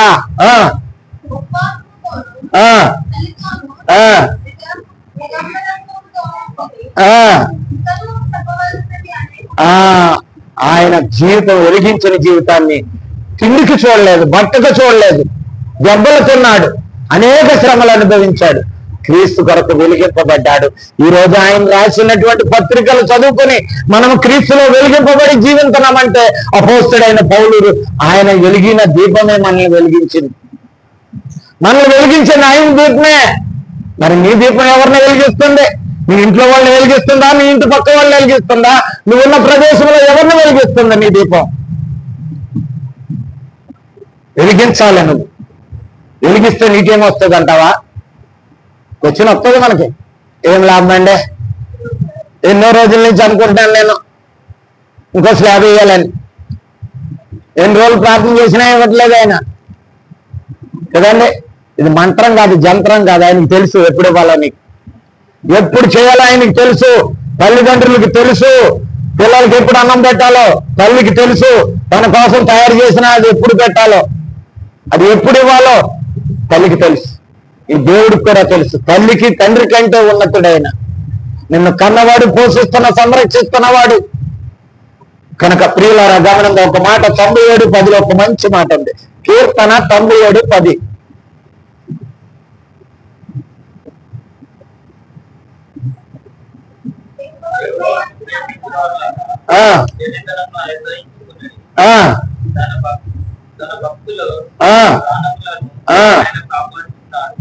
భక్తుల ప్రాణములను ఆయన కాపాడుచున్నాడు. నీ భయభక్తున్నట్లయితే నీ ప్రాణాన్ని కాపాడతాడు. నీకు ఏ విధమైనటువంటి నీ దీపాన్ని వెలిగించిన ఆయన దీపం నీకు ఏమి లేకపోయినట్లయితే అది కాపాడటానికి సిద్ధం. 45:7 అక్కడే కీర్తన 45:7.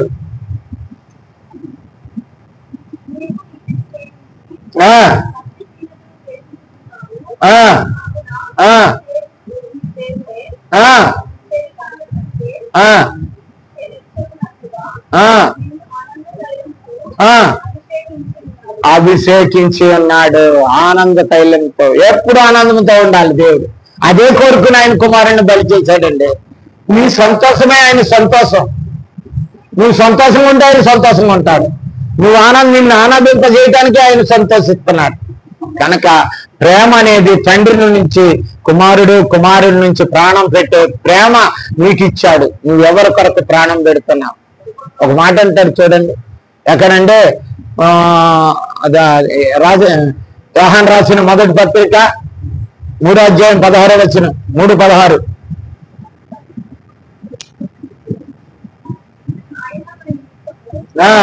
ప్రాణము పెట్టాను కనుక మనము కూడా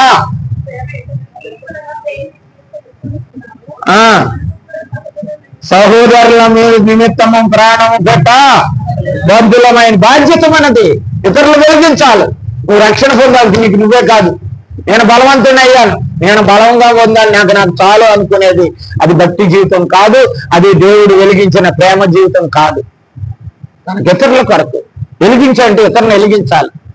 నేను ఈ వారం ఎవరి కొరకు చెప్పాను, ఎవరికి చెప్పాను, ఎవరిని వెలిగించాను, ఎవరి జీవితాల్లో చీకటి కృంగిపోయిన జీవితాలను ఎవరిని లేవనెత్తాను, నేను ఎవరికి ఆదరణగా ఉన్నాను, నేను ఎవరికి ఒక ఆశీర్వాదకరమైనటువంటి ఆదరణకరమైనటువంటి మాటలు నేను ఎవరికి ఇచ్చాను. అది నీ జీవితంలో లేకపోతే నువ్వు కొంచెం కిందో మంచం కిందో, అర్థమైనా? ఇంకెక్కడ కొంచెము మంచము కంచము. మన సబ్జెక్ట్ ఏంటి ఇవాళ? కంచము, మంచము, కొంచెము. ఇది ఇంతకుముందు ఎప్పుడో చెప్పినా. నేను ఒక 6 సంవత్సరాల కింద గుర్తుంటేదేమో కానీ ఎవరికన్నాను 6 సంవత్సరాల కింద నేను చెప్పాను. ఇది కొంచెము, కంచము, మంచము. తెలుసా? కొలమాన జీవితం వద్దు. తిండి జీవితానికి అలవాటు పడకు, సోమరితనానికి అలవాటు పడకు. సోమరితనాలు అంటే పొద్దునే రాత్రి ఓటీలు చేసుకుని సంపాదించమని కాదు. దేవుని పని జీవితంలో నిన్ను ప్రేమించింది, నిన్ను సృష్టించింది ఆయన మహిమార్థమే. ఇందాక ఈయన ఒక మాట చదివాడు, ముందు ఆరాధనకు ముందు ఒక మాట చదివాడు. ఆరాధన చేస్తే ఏమవుతుందండి?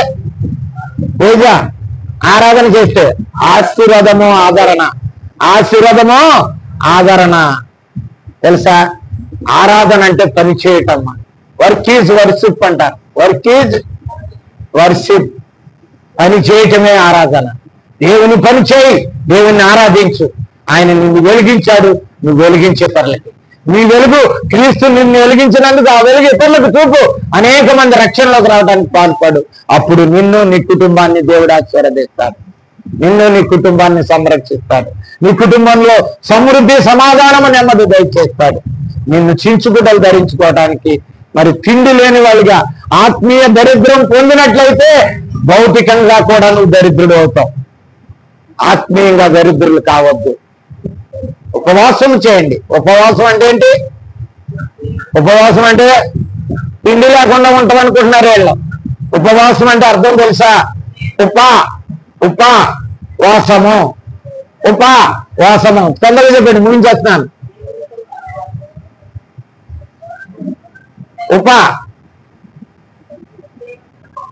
దగ్గరగానే అర్థం. అంటే దగ్గరగానండి. వాసం అంటే దేవునితో నివాసం చేయడం. ప్రార్థన చేయవలసిన లేదు, బైబిల్ చదువుకో, కూర్చుని ధ్యానం చేసుకో, దేవునితో గడుపు, ఏకాగ్రతగా జీవించు. ఈ దినం నేను దేవునితో గడుపుతాను. నేను దేవుని సన్నిధిలో తలుపేసుకుని నేను ఎవరిని డిస్టర్బ్ చేయను. ఫోన్ పక్కన పెట్టుకుని ప్రార్థనకు వస్తారు. టిక్ టిక్ అన్నా కనుక అది 2 సార్లు పక్కన ఆపేస్తారు. ఫోన్ పక్కన పెట్టం మనం. ఫోన్ కూడా ఉంటుంది మనకోవడానికి. ఎక్కడున్నది మనకు భక్తి? మీరు మంచివాళ్ళు అనుకో, నేను చెప్తున్నాను. చాలా మంది తెలుసా, మనము దేవునికి దగ్గరగా ఉన్నంత కాలమే దేవుని ఆశీర్వాదం. అందుకని మనం వెలిగించిన దీపాన్ని కొంచెం కింద, మంచం కింద, కంచం కింద పెట్టద్దు. దానికి పాత్రుడు చేసి మనం నాశనాన్ని కోరుకోవద్దు. దేవుడు మనల్ని ఆదరించడానికి ఈ లోకానికి వచ్చాడు. మనల్ని ఉన్నతమైన స్థానంలో తను చూడాలనుకున్నాడు. తన ఉండు చోట మనల్ని ఉండాలని యేసుప్రభు చెప్పాడు. నేను వెళ్ళి అక్కడ ఉండటానికి మళ్ళీ స్థలం చూసి వచ్చి మిమ్మల్ని తీసుకెళ్ళి అక్కడ పెడతాను అన్నాడు. ఆ మాట సత్యం. ప్రియ సహోదరి, దానికి సిద్ధంగా ఉన్నట్లయితే వాళ్ళ వచ్చి ఒక్క సెకండ్ ప్రార్థన చేసుకో. నీకు నువ్వుగా ప్రార్థన చేసుకో. విన్న మాటలను బట్టి దేవుడు నీకు మంచి ఆలోచన ఇచ్చినట్లయితే చిన్నగా ఆ మాటను బట్టి నువ్వు ప్రార్థన చేయి. ప్రభువా, నేను కొంచెం కింద, మంచం కింద నా జీవితాన్ని పెట్టట్లేదయ్యా, నువ్వు నన్ను వెలిగించావయ్యా, నా దీపాన్ని వెలిగించిన వాడవు.